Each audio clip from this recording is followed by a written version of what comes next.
Language protest erupts in Bangalore. Politicians clash in Maharashtra over Hindi in schools. Kerala called it a linguistic colonization.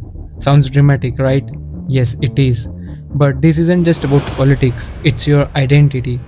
India speaks over 9,500 languages and dialects, but somehow only one or two seems to be matter in policy, media, and power. Why are non-Hindi speakers are angry? Why are leaders pushing for one nation, one language vision when our constitution says something else? And who benefits when India start dividing itself word by word, cities by cities, and child by child? If you think language fights are just old school politics, think again. You are missing the real story. From your college classrooms to your job hunt to how you fit into new city, language decides more than what you think. In this video, we are breaking down the real language war in India and some beyond India, how it affects you to what real solutions look like. So how it all started? Picture this, it's April 2025, a regular government press release comes out, one of those which usually don't make the news. But this time, it explodes. The Maharashtra government issued a GD, basically a rule saying Hindi will now become a mandatory third language in all the schools, even in Marathi and English medium ones. At first glance, it sounds harmless, but here's the twist. This wasn't just about school, it was about power. Almost overnight, the rival Marathi leaders who haven't even shared a cup of tea in years are suddenly standing shoulder to shoulder. Uddhav Thackeray and Raj Thackeray, cousins divided by years of political rivalry, come together to oppose BJP. But why? Because this was more than language, it was a vote magnet. You see, elections were around the corner, and nothing stirs up regional emotion like idea of our own language being pushed aside. काय बोलला मराठी लोगों को हम यहाँ पे पटक पटक के मारेंगे तू आम्हाला पटक पटक के मारणार. It wasn't about grammar or school, it was about Marathi pride. But here's what the most people missed. It wasn't about opposition to Hindi, it was a clear political chess move. It united the Thackeray cousins, it cornered the BJP's Eknath Shinde factor, and it gave the opposition a powerful emotional tool. We are protecting our people. Meanwhile, the government backtracked, they made Hindi optional again. And now there is a breaking news from Maharashtra. It seems now the Maharashtra government is taking back its order, its circular on the three-language policy. But by then, the spark has turned into a wildfire. Let's take a breath and go back, way back. You might thinking language fight in India are new, but they have been with us since, well, forever. In ancient India, Sanskrit ruled the scriptures, yes, but people still speak in Tamil, Prakrit, Pali, and dozens of other local languages. Even 2000 years ago, India was a land of many tongues. That diversity wasn't a fuel, it was a foundation. Fast forward to 1947, India is free, the leaders gathered to write the constitution. But the biggest argument, what should India's official language be? Some leaders, mostly from North, said, let's make Hindi our official language. Others from South and East stood up and said, if you do that, we will break. You can't build unity by pushing one language over all other.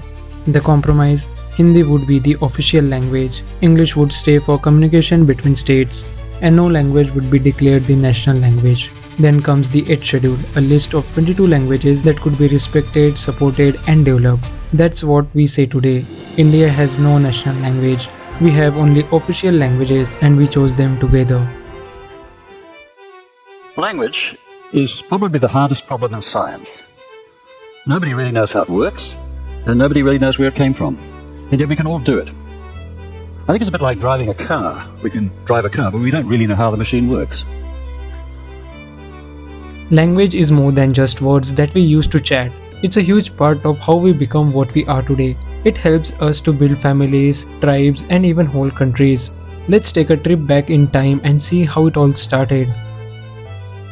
The greatest technological breakthrough of human beings is language, invented 2 million years ago in the first and greatest information age by Homo erectus, mom and dad.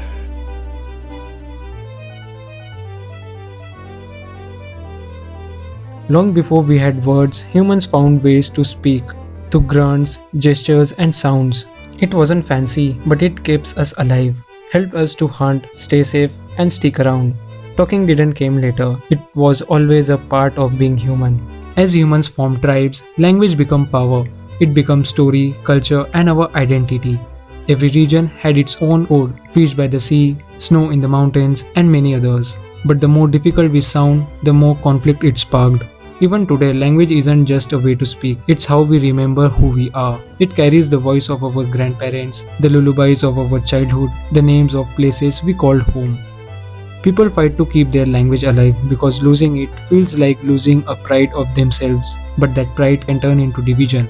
Whenever we choose to protect a language or try to silence other, one truth remains: language keeps evolving. It bends with time, adapts with people, shifts with need. We can shape its path, but we can't freeze it in a moment because language is just like us, grows where it needed the most, and every year it speaks what the moment needed. I often feel that this quote from Nelson Mandela is the best expression of that. If you talk to a man in a language he understands, that goes to his head. If you talk to him in his language, that goes to his heart. So as I've begun to see, there's an enormous connection between language and culture, language and thought. Imagine growing up in a city where street signs no longer speak your own language, where job interviews reward outsiders who don't know about your culture, where your own children can't speak the tongue your grandparents raised you in. Is this truly a language problem or just a political distortion? Maybe the real issue we need to talk about are overcrowding and migration. They have quietly turned India's cities into a battleground of belonging. This year, India has overtaken China as the most populous country in the world, but it doesn't seem to be happy about it. From the outside, India's demographic boom looks great, as experts are talking about how India can benefit from a large, growing, and overwhelmingly young population. Exactly what some of the most advanced economies, like Japan or South Korea, are desperately missing. But inside India, the situation looks very different. The population boom is seen as a major problem. Mumbai has always been India's big dream.